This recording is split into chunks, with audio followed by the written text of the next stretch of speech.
Okay, so we're gonna do this piece I did back in 2018, and I have a couple of cousins here, and I am gifting this to one of them, and I've been meaning to add a background to this series. There are 5 in this series. This is 4 flamingos, 1 flamingo, 2 flamingo. You get the picture. 3 flamingos goes up to 5. So Laura is taking this one home, and I decided it needed a background. So we're going to throw one in, but I need to clean it up a bit. Should have done that before you got on the video, but now you know what. Ooh, this is bad. So learn my lesson. It has little bits of pencil or color in this old kneaded eraser, and I am smearing it every time I go. So I have to watch that. Okay, so I am thinking a lot of blues, maybe a little pastel yellow, purple. We'll just see. It's just going to happen as I go. So we'll see. So test some of these colors down here. I'm actually kind of thinking maybe this aqua might be the best. I kind of like that. Yes, I do. All right, let's pull this guy over. That's these guys. Not sure what that color is. Turquoise. That's pretty easy to figure out. Okay, here we go. So I just pull up color. You can add the other one. And I need to hold this with a sponge. Let's get this one so I don't get my finger oils. I've told you guys that before. If my finger oils are on here, the way the pastels stick looks different and you will see my finger. So if I'm holding the paper down, I use the sponge, which doesn't have the oils, and I can hold it. So here we go. Let's start a little darker at the bottom.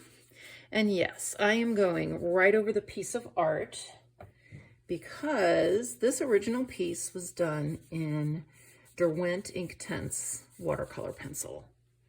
And I can erase this pastel off of the top with a new eraser, by the way, when I'm finished.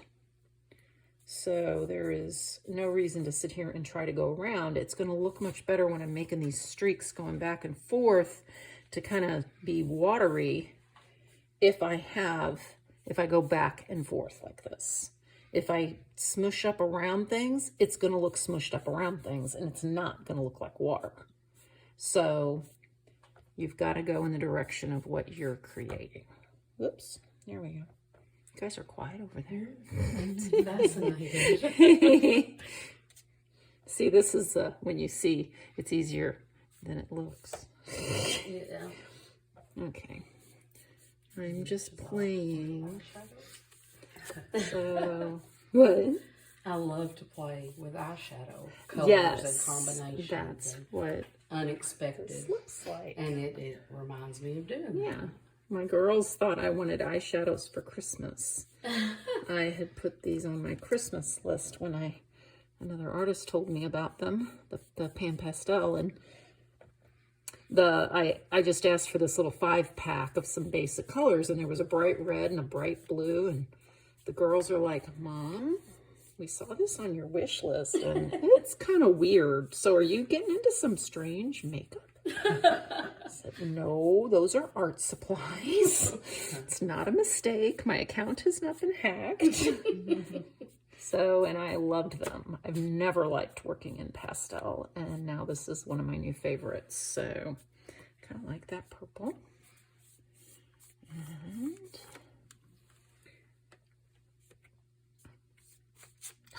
keeps moving, I'm sorry.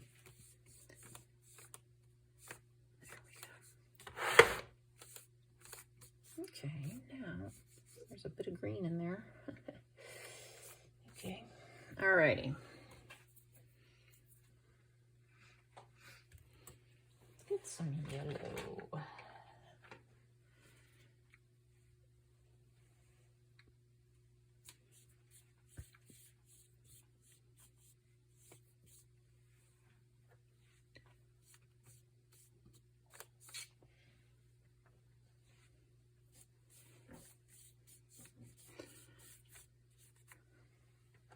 These do pretty good layering. I was just fixing to ask a question. Sure, go for it. When we do eyeshadows, you start light and you build it to the intensity that you want. Is that the same concept with these? Yeah, to a point. It's interesting with these because if I know an area is going to be dark, I will start it out dark. Okay. But yeah, if you go too dark, yeah, you can't really get a lot lighter on top. When I'm done with this, I'll play with this scrap paper and we can experiment. But yeah, you typically, but with these, the highlights then need to come on top. Gotcha. So it is kind of. Okay. I'm kind of thinking, okay, this seems really bright, but I just feel like I need a little bright in there. And I know it looks good. So this might answer your question a little too. Okay. I'm going to throw that bright in there. But I can tone that back down by adding the light color on top. Got you. So this is getting kind of intense, and it's not really fighting with the beaks, but it is looking different.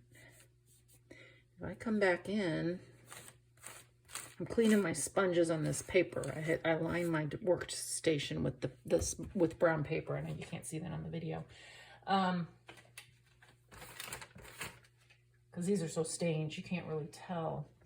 But if I come in with this light color, and even with some white, now is that white or is it color? Yeah, that's white. There's also a colorless blender. Oh. So I can come in with this white on top of that bright yellow, and look how that toned that down. Wow.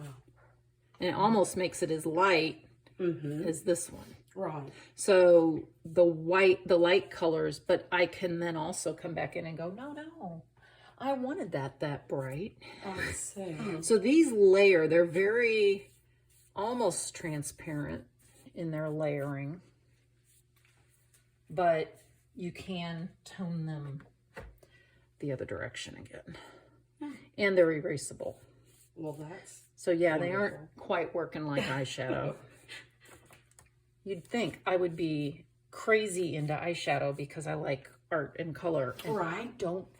It's like I don't want to be bothered. So I forget to put makeup on a lot of times. I'll be like, oh, maybe I guess I should put some makeup on. And then I don't.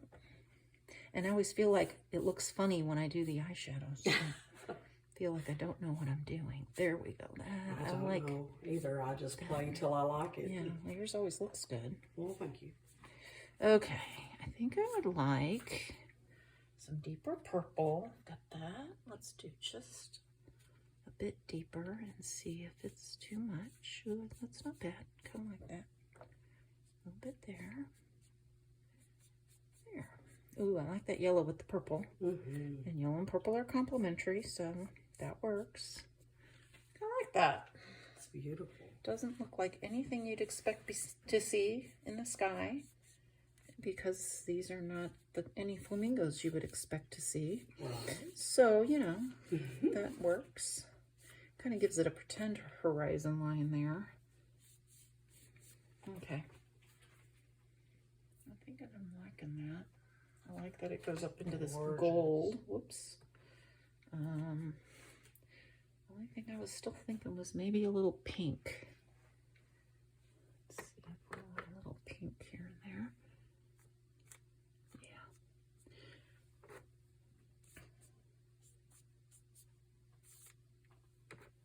And you can see if I don't go all the way across, or at least part way, it doesn't make sense. You can see over here where I laid this dark purple through and I didn't put it there, and it looked strange because it wouldn't just suddenly not be there if it's the sky behind them. Right. So you've got to think through, you know, if you're going to do it, you got to go all the way across. And then, like I said, I'll erase out the other bit. So, okay. I think we're pretty good. It's beautiful. I'm going to wash my hands real quick so that I don't transfer all this over to my eraser. And then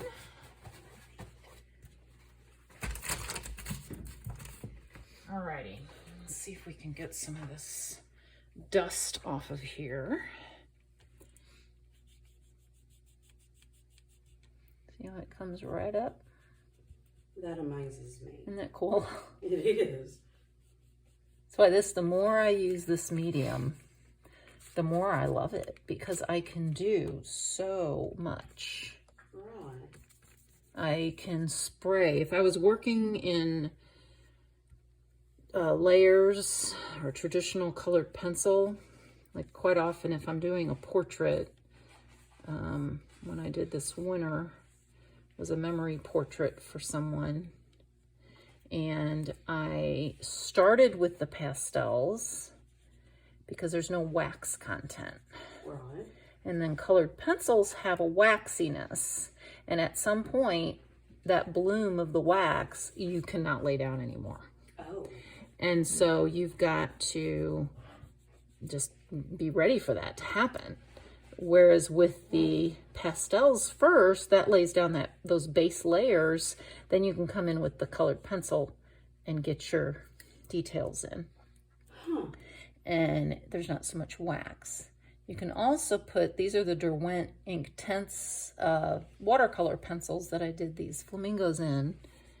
And some of it I didn't get wet at the end, but they are ink-based. So when I work with those, I draw, I get them wet, I let them dry completely. I test and make sure that every dry piece of pigment was activated by water. Mm-hmm. And then when I come back in with another color, what's underneath is permanent.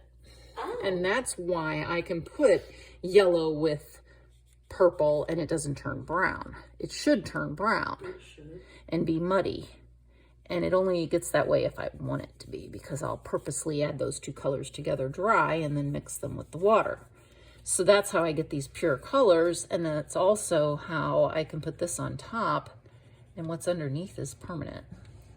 You could erase a little with colored pencil, but you might take a little up. All the color I'm getting is the pastel. So with the colored pencil, I would spray it with a workable fix. And then that allows me to come in, I took a little off, to come in and erase. And that's what I did with the portrait I did, because they wanted palm trees in the background. I remember seeing Yeah. the finished product. And there weren't palm trees in the original photo. So I had to play around with how I wanted them. And then I put them in, but in order to get, like I said with this too, to get that sweeping motion and that everything looked connected, I just went right over it and then erased it out where it shouldn't be, because I had used fix. And because I used fix, I wasn't erasing my previous work, even though it was colored pencil that technically is erasable. Wow. So, there we go. This is getting there. So, yeah, I like, now that the vibrant image is coming back, I like the background with it. Yeah, I like that a lot. There we go. So you can tell when you're looking at this piece, there's areas that are textury. Those I did not get wet after I drew them. And areas that are really small, and some you can even see the wateriness. Whoops, those I got wet. So just because they're watercolor pencils, you do not have to add water.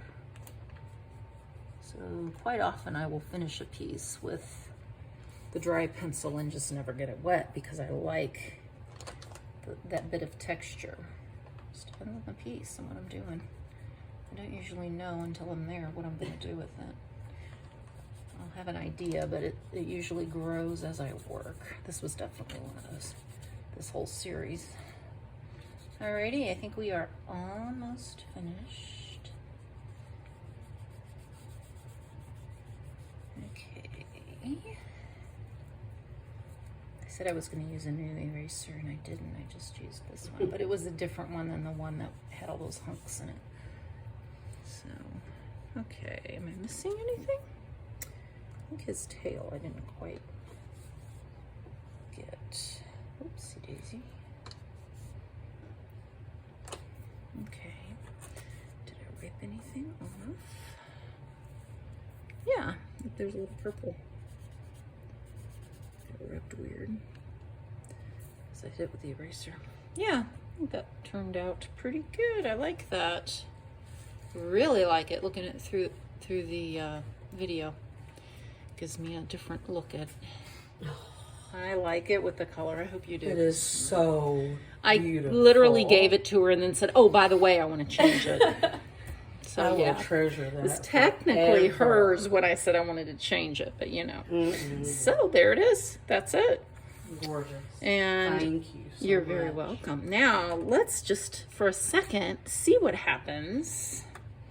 How if we put in like a real dark, just a dark brown. Let's get a dark purple, and then let's see if what happens. So they will get pretty light, and you can add other colors. So they layer surprisingly well. That's pretty cool. I like that. That's beautiful. That looks neat. So yeah, I love these things. They are, it's like painting, and I love painting. But then I can come in with pencils. I can come in with pastel pencils and put in detail. Right. Come in with colored pencil. I've even used the Derwent watercolor over the pastels. My goodness. So they are really surprised. There's a little bit of resistance when you first add the water. It fights you a bit, and then once you work through that layer, but the color is still down there. And I've been able to do the watercolor on top. So yeah, I just with whatever I'm doing, and I know what my medium does. I'm like, ooh, I want this to do this, so I'll choose a different medium to make it happen. Right. So, well, thank you for watching.